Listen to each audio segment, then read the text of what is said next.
কিছু করার চেষ্টা করবো সেতু দেওয়া বলো না হলে।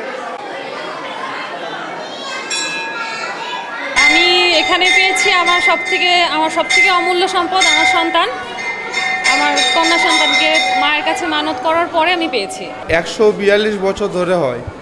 যখন আপনার আগে এটা মালদা জেলা ছিল তখন থেকেই এখানে পুজোটা হতো। তো এখন ভাগ হয়ে যাওয়ার কারণে একমাত্র বাংলাদেশে আমাদের এখানেই খালি এই পুজোটা হয়। আমি খুব ধন্য।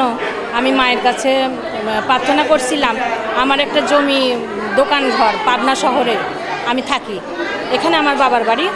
তো আমি এখানে ছোট থেকে বড় হয়েছি। অনেকেই অনেক মানত করেছে, আমিও সেরকমই মানত করেছিলাম, সেটা পূরণ হয়েছে।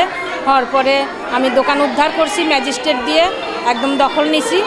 আমাদের এই পুজোটার বিশেষত্ব হলো এখানে হলো গণেশ জননী, অর্থাৎ গণেশের মা অর্থাৎ পার্বতী। এখানে গণেশের মা হিসাবে শিব পার্বতীর পূজা করা হয়।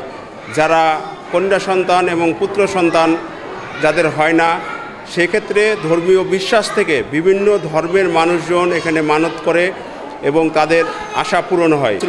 এবার প্রায় 40 থেকে 50 জন মতো তাদের মনের বাসনা পূর্ণ হয়েছে। অনেকে এখানে গয়না দিয়েছে, অনেকে লক্ষ্মী গণেশ দিয়েছে। এবং আমাদের এই পুজোটা 1882 সাল অর্থাৎ ব্রিটিশ পিরিয়ড থেকে আমাদের এখানে অনুষ্ঠিত হচ্ছে।